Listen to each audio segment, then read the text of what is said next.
wasikisani ili watu tusiendelee kuweza kuumia. Na upande wa maji haswa kabisa area zile ambazo kuna maji kweli usingoje uambiwe, ni kwa sababu utaumia. Na tena tunapokuja wakati ambapo unawasilia wa kuweza kufungua shule, ni kweli watoto wanapoenda kufungua, pia tunaomba serikali ikaweze kuangalia mahali pale na ikaweze kufanya mambo inayoweza kutakikana kwa walimu na kwa watoto. And now the National Assembly Majority Leader Kimani Ichung'wah now wants the Ethics and Anti-Corruption Commission EACC to investigate Kiambu Governor Kimani Wamatangi of alleged embezzlement of funds worth millions in the county. Ichung'wah, who is also the MP for Kikuyu constituency, wants Wamatangi investigated and charged over conflict of interest, procurement fraud, payroll fraud, mainly through ghost workers, fraudulent pending bills, and blatant disregard of law relating to financial management. Thika MP Alice Ng'ang'a also has taken issue with Wamatangi for allegedly giving her constituency raw deal on matters development despite the revenue for her constituents pay to his administration. Siku ya mwizi ni ngapi? Sasa nataka niseme sababu Auditor General wa Kenya amesema ile wizi iko Kiambu. Nataka niulize DCI, the Directorate of Criminal Investigations, na EACC, ile report ya Auditor General wachukue, waende wasome kwa makini, wafanye uchunguzi, wakidhibitisha iko mtu amepora mali ya watu wa Kiambu ama mali ya watu wa Nairobi, wewe uwe ni MCA, wewe uwe ni governor, wewe uwe ni mfanyikazi wa county, barabara ya mwizi na siku ya mwizi ni 40. Ya hawa wezi wa hapa Kiambu siku ya 40 imefika. DCI, EACC wachukue hiyo report, wafanye uchunguzi, washike watu, washtaki, wawekwe ndani. Si rais alituambia mambo ya wezi ni mambo mangapi? Uende wapi? Jela? Ama uhame Kiambu? Ama usafiri kwenda wapi?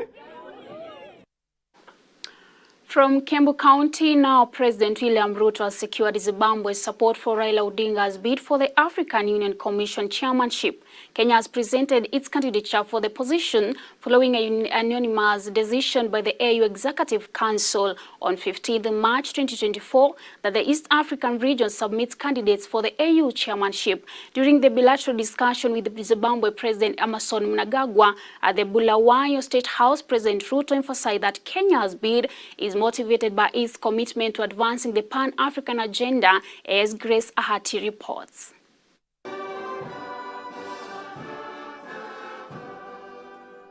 In the run-up to the 2025 elections for the African Union Commission chairmanship position, President William Ruto has successfully garnered Zimbabwe's support for Azimio leader Raila Odinga's bid. This move comes even as Kenya has presented its candidature for the position following a unanimous decision by the African Union Executive Council on March 15, 2024, stipulating that candidates from the East African region be put forward for the AU chairmanship role. President Ruto solidified this alliance during bilateral discussions with Zimbabwean President Emmerson Mnangagwa at the Bulawayo State House. He emphasized that Kenya's nomination is rooted in its commitment to advancing the Pan-African agenda. Kenya candidature is informed by the role that the country plays in enhancing our Pan-African agenda. I want to thank you, Mr. President, for your positive consideration of this matter, and I promise that we will work together towards a better Africa for all of us. Former Prime Minister Raila Odinga is one of the three contenders from the East African region vying for the AUC position, aiming to succeed the incumbent Musa Faki. Odinga's candidacy has already garnered support from several key African nations, including Uganda, Rwanda, Ethiopia, Tanzania, Ghana, and now Zimbabwe. Meanwhile, during the bilateral meeting, Kenya and Zimbabwe signed 9 MOUs in the field of transport, infrastructure, health, education, defense, trade and investments, among other areas. President Mnangagwa emphasized on the need for investors to exploit existing opportunities in the two countries. We need to identify quick wins to capitalize on opportunities and have increased economic engagement to scale up trade and investment between our two nations. Time is gone where, in the past, if you wanted to go to Ghana, you had to fly from Salisbury to London, then you come to Ghana. Furthermore, Kenya and Zimbabwe have reaffirmed their commitment to leveraging their shared history, socio-cultural connections, political alliances, and economic partnerships. Highlighting that the two countries have a deep understanding which underpins their mutual support over the years in diverse arenas, President Ruto announced Kenya's unwavering backing for Zimbabwe's bid to rejoin the Commonwealth. Additionally, he expressed full support for the African Union's plea for the immediate removal of all unlawful sanctions imposed on Zimbabwe. I wish to declare yet again Kenya's unreserved support for Zimbabwe's readmission to the Commonwealth. I also want to state, without fear of any contradiction and for the avoidance of any doubt, Kenya's support for African Union's call for the immediate lifting of the illegal sanctions against the Republic of Zimbabwe.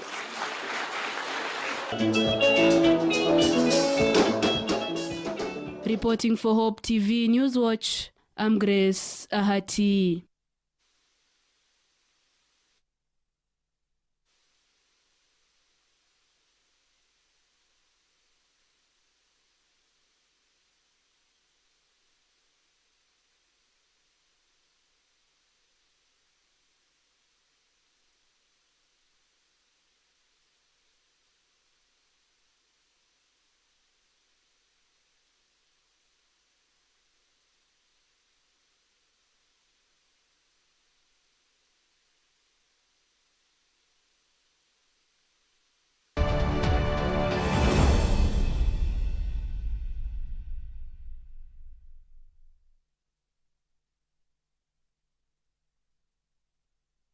Thank you for choosing Hope TV, the channel that brings you hope, entertainment, and inspiration.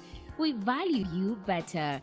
Talk to us by scanning this QR code on your screen or go to our social media page at Hope TV Kenya and click on the survey link by the name Hope TV Survey. It will just take a few minutes but means the world to us.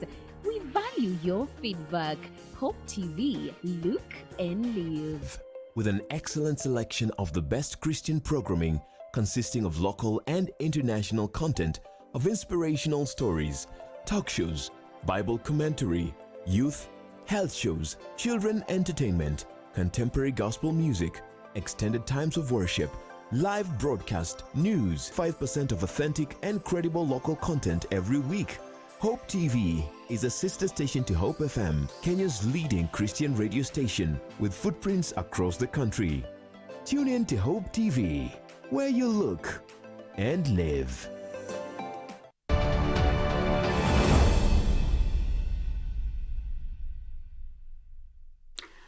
We really apologize for that technical hitch. Now we move on, where Deputy President Rigathi Gachagua says he is taking a keen interest in development of Nairobi County as the national government intensifies efforts to ensure the city regains its glory. Speaking at a fundraiser for Langata Constituency Women Empowerment Program at Nyayo Stadium in Nairobi, Gachagua said the city is too important to be left without deserving services. Further, the DP say the county's leadership is working with all leaders to develop the city, adding that they do not have a problem with those who are on the other side of the political divide. Mimi kama Rigathi Gachagua Deputy President, makazi yangu iko hapa Nairobi. Nilijenga boma langu mwaka wa 1993 hapo Lang'ata. Nimekaa hapo miaka yote. Biashara zangu zote siko hapa Nairobi. Majumba yangu ya kukodisha iko hapa Nairobi. Mimi ni stakeholder wa hii Nairobi. Na ndio tumeanza sasa kutaka kujua what is going in Nairobi.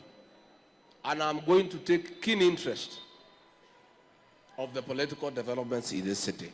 Kwa sababu Nairobi is the capital city of Kenya. It is the seat of government. It is a business center of Eastern Central Africa. Mambo ya Nairobi, rais na mimi, lazima tuhakikishe inaendelea sawa sawa.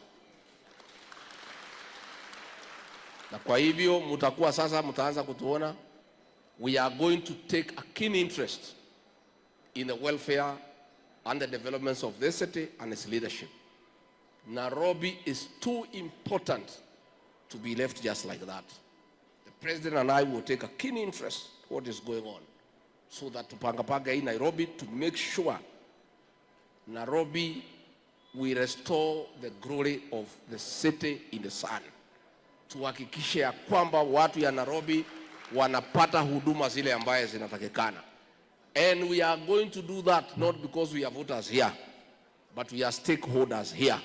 We have homes here. Watoto wetu wamezaliwa kwa hii city, tumewalea hapa, mali yetu yote iko kwa hii jiji. We are stakeholders of this city. Na mambo Nairobi kienda sawa sawa, even ourselves we are happy. Tukiona haendi sawa sawa, lazima tutafanya kazi ya kurekebisha. And now we focus on matters health, where M-Pesa Foundation, in partnership with the Amref Health Africa and the county government of Kilifi, have launched a Kenya shillings 225 million program called Uzazi Usalama, which is set to impact 500 people in Kilifi County. The 3-year program aims at improving access to maternal health services. This includes setting up medical infrastructure and building the capacity of health workers to enhance service delivery. The program was launched at Junju Dispensary in Kilifi South constituency, where the foundation is set to invest Kenya shillings 10 million towards the construction and equipping of the maternity unit. Today we're here for the Uzazi Salama, which is a level 2 unit to help support our agenda on this maternal and early childhood care agenda that we have as a foundation. This is an area which we are really putting a lot of effort under, because when we look at the SDGs, really one of the things that we recognize as a country, we need to improve and make sure we continue to improve on the healthcare and the child mortality in our country. Huu ni mkataba ambao ulianza hapo awali, na nashukuru Mungu kwamba M-Pesa Foundation tuliweza kuketi pamoja na county government ya Kilifi ili kuchora mchoro, kuona ni jinsi gani watu wa Junju Ward. Hakika MCA wa hapa alikuwa anatupeleka mbio sana. Manake katika ule riwaza ya msaiki gavana tulisema jambo la afya ni muhimu sana, na kwamba katika kila sub county tutahakikisha ya kwamba tuna level 4, na pia kwa sababu ya ukubwa wa wodi tuhakikishe zile dispensaries ambazo tunasema kwa ujumla tuna 150 ndani ya jimbo letu la Kilifi County ziwe zinafanya kazi, manake tunataka kudecongest zile hospitali kubwa. Siaya County has been recorded as the leading county where judicial services are closer to the people. Lady Justice Anne Koros of the Siaya High Court's Environment and Lands Court said that the pending open of courts in Usigu and Yala in Bondo and Game constituency, only one constituency in the county will remain with the law courts. She was speaking at Yala Township, where she, together with the Siaya High Court presiding judge, Justice Daniel Ogembo, led judicial staff and local leaders in planting trees at the proposed Yala law courts. Na nia ya judiciary katika framework ya judiciary ni kuhakikisha ya kwamba each sub county iko na court, na each county iko na court ya high court na ELC. Na katika hiyo process ambayo ilikuwa framework ya judiciary 2015 high court ililetwa Siaya. Sasa mko mnaenda tena Kisumu, mlianza kufikia mahali karibu. Hatukukuwa na chief magistrate Siaya, tukaletewa ofisi ya chief magistrate miaka 2 ambayo sasa imepita, lakini inaenda 3. Hatukukuwa pia na EFC, mlikuwa EFC court, mlikuwa mnaenda Kisumu, saizi mnakuja Siaya. Sasa mnaona polepole judiciary inakuja tu kwa karibu na wananchi. Tukakuja tukafungua koti ya Madiani.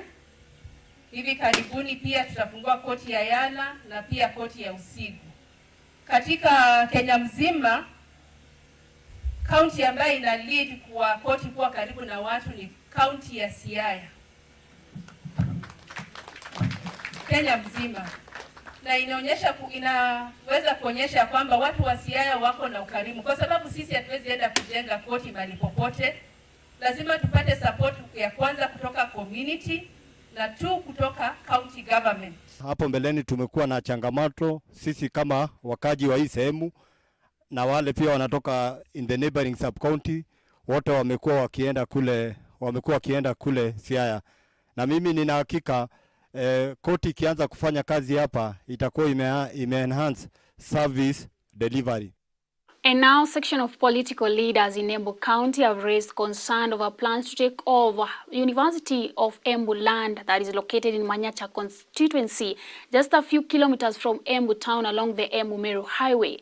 Manyata MP Getonga Mokonji, speaking during the bursary awards at the university grounds, put land grabbers on notice, warning that he will not allow any part of the university to be hived off, as it said, for expansion and development for the benefit of the community. His sentiments were echoed by the University Chair, Board of Trustee Endowment Fund, Dr. Lenny Kivoti, who asked those interested with the university land to cross over to other government land opposite the university. This university is out of bound for anybody who want to grab land. Hii shamba yote tunahitaji, kwa sababu tunahitaji ma colleges, tunahitaji kuongeza school of medicine, tunahitaji vitu mingi sana. Let not anybody joke with the land of the University of Embu. Na wazazi mnisaidie kusema ni ukweli ama mnataka shamba yote. Anybody else anataka shamba waende mbali, lakini si institution yetu. This institution is out of bound kwa maneno ya kuchukuliwa shamba. Actually, we need to add more land kwa hii university. Hakuna ruhusa yoyote ya mtu kusema atachukua an inch from University of Embu. Atupaguki, hatuwezi destroy the best university in Kenya for 3 years running for whatever reason. There is no land at the university. We have the master plan, and that master plan must be respected. Actually, today we wrote to the chairperson of the IGRTC, informing them that the two sides now have come up with their committees. Now that telling them now, can you now come and put us together so that now we start the process of mediation and agreeing on how to go about this matter of land. So it is on course, and I'm happy to note that now we shall start talks again because they had stalled. So let us wait for and see what happens after this. Moving on, Murang'a residents have been urged to support the government in tree planting program, especially this time the country is experiencing heavy rains. The country's Kenya Forest Service Conservator Eunice Njoroge said they are targeting to plant more than 134 million seedlings by the year 2032. Speaking when launching a tree planting exercise during the ongoing rains at Kiambicho Forest in Gaturi Ward, she said the country targets to plant 13 million tree seedlings. Within Murang'a County, our target is to plant 134 million seedlings by 2032. Kumaanisha each year we are supposed to do approximately 13 million seedlings. Na hizi miche tunapanda kwa gazetted forest and also lands outside gazetted forest kama kwa mashule, kwa prison, kwa farmlands na places zote ndio tunahimiza watu wote wapande. Katika upandaji wa miti we are saying kama ni kupanda we can do the exotic trees ndio watu wapate miti ya mbao because ya maneno ya infrastructure na ujenzi. Pia tunaweza panda miti ya kienyeji, ile miti ya kienyeji ndio for conservation purposes. Pia fruit trees kama ni avocado, macadamia, and also bamboo trees, especially kwa riverine, ndio tuweze kurehabilitate our rivers, na hizo area zote zenye ziko degraded ndio tupate manufaa ile tunapata ya upandaji wa miti. Siku ya leo tumeweza kuleta miti 10,000 na tuko na miche ambayo iko kwa na nursery ambazo tutakuwa tunapeana kwa shule za msingi. Hii ina support ile target ambayo tumepewa na rais wetu. Kama Bright Future Foundation tumehakikisha kuwa tutaweza kuprovide tree seedlings kwa serikali kwa njia ya kutengeneza tree nurseries kwa mashule zetu, ambazo tumeanza kupeleka tree nurseries kwa hizo shule, na tunatengeneza na inaweza kutoa about 5,000 tree seedlings per school. Kwa hivyo tumefanya a good example, na tukaona tukifanya hivyo tutaweza kupatia jamii miti mingi, na tutaweza kushikana pamoja tukaweza kufikisha hiyo 15 billion trees. And now to business news, where President William Ruto says innovation has the potential to introduce economies to the possibility of digital economy and increase inter-Africa trade, thus accelerating regional integration. With innovation, he said barriers become bridges, borders transform into portals, and challenges turn into opportunities. President Ruto made the remarks during the Zimbabwe International Trade Fair held in Bulawayo, where he was the chief guest. Ruto, who was accompanied by his counterpart Emerson Mnangagwa, said or noted that the innovation empowers technologies to achieve more in volume and variety, making it easier to satisfy demands and offer choices.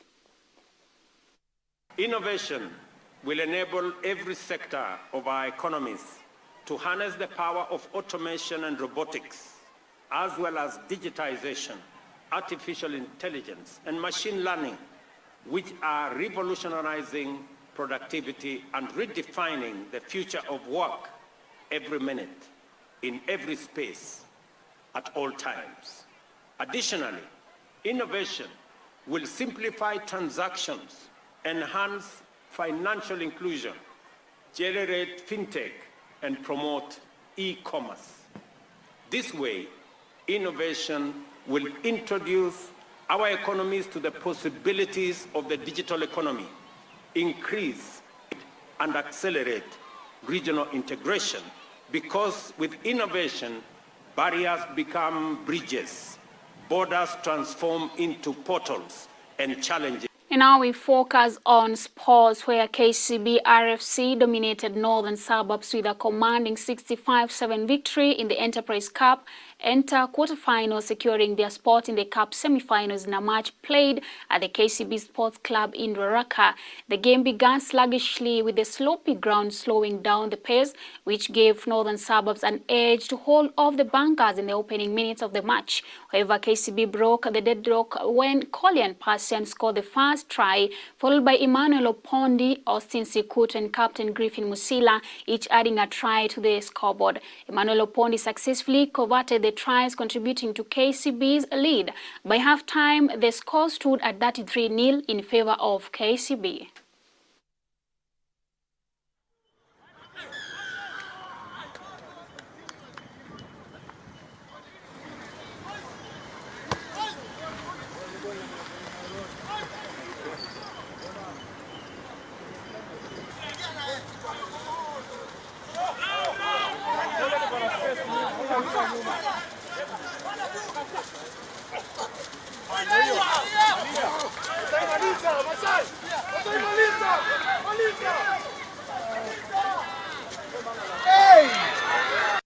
And that is all we had lined up for you in our news watch tonight. Thank you so much for keeping it here, and to everyone that made the news bulletin a success, including our reporters and our director. Thank you so much, and have a blessed night, and also enjoy your weekend. My name is Nelius Wanjiru.